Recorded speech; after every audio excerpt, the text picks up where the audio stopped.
अस्सलामुअलैकुम व्यूअर्स, मैं Rana Aftab Ali empire law associate के फोरम से आपके साथ मुखातब हूँ। आज मैं आपको इंफॉर्मेशन दूंगा। अक्सर टैक्स पेड को जो रजिस्टर होते हैं, नोटिस आ रहे होते हैं सेक्शन 44(4) के और सेक्शन 161 के।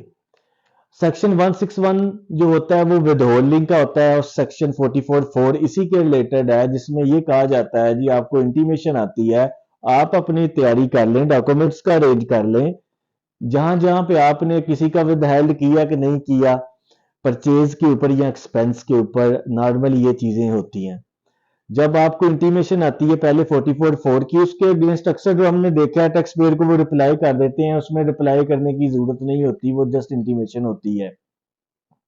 सेक्शन 161 विद होल्डिंग का नोटिस आता है जी आपने जिनसे परचेज की है या एक्सपेंस आपने किए हैं, एक्सपेंस के अगेंस्ट आपने जो पेमेंटें की हैं, आपने उसका इनकम टैक्स डिडक्ट किया कि नहीं किया।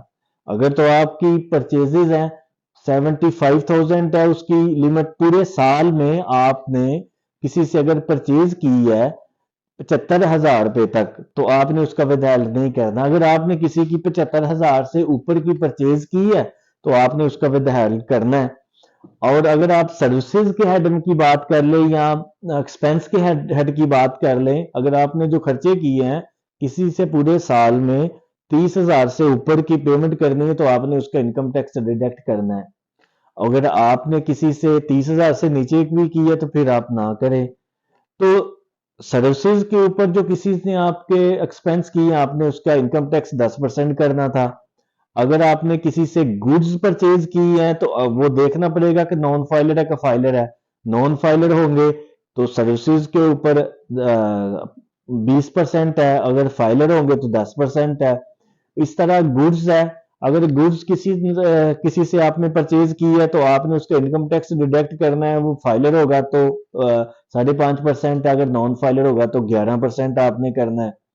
तो अगर आपने पर इंपोर्ट की हुई है वही चीज, तो अगर आप से अपनी सेल टैक्स रिटर्न के ऊपर भी है और इनकम टैक्स रिटर्न में भी आपने वो परचेज शो की है, तो आपने परचेज इंपोर्ट के ऊपर तो आपने एट द स्टेज ऑफ जब इंपोर्ट की ड्राई पोर्ट के ऊपर टैक्स पे कर दिया, उसकी दोबारा करने की जरूरत नहीं होती।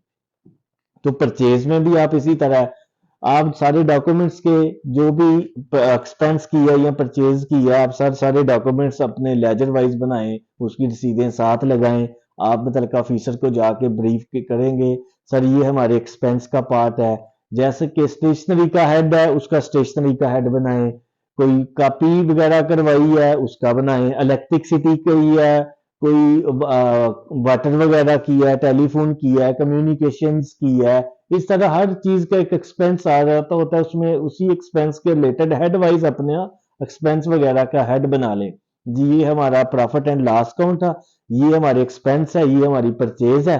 तो उसी तरह ही बना के सारे डॉक्यूमेंट्स के साथ मतलब जो ऑफिसर आपको इनलैंड रेवेन्यू का ऑफिसर आपको नोटिस करता है, आप उधर डॉक्यूमेंट जमा करवाएं।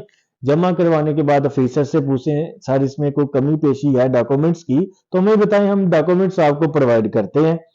तो इसके बाद होता ऐसे है, डॉक्यूमेंट्स देने के बाद आपको मतलब जो ऑफिसर है जो नोटिस करता है वो ऑर्डर पास करता है, और ऑर्डर पास करके आपको बता देता है जी आपके जो डॉक्यूमेंट्स हैं वो ठीक है कि नहीं ठीक है। तो अगर वो डॉक्यूमेंट्स आपके ठीक हुए तो वो बता देगा, नहीं हुए तो वहां पे वो टैक्स लगा देता है।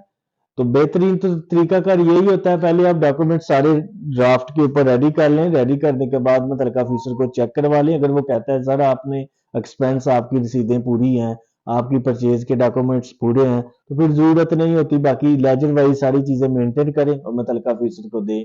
अगर किसी दोस्त को भी इसमें कोई इश्यूज वगैरह को परेशानी आती है, हमारा नंबर नीचे दिया गया, रब्ता कर सकता है। जजाकल्ला, अल्लाह मेरा और आपका हामी नासर हो।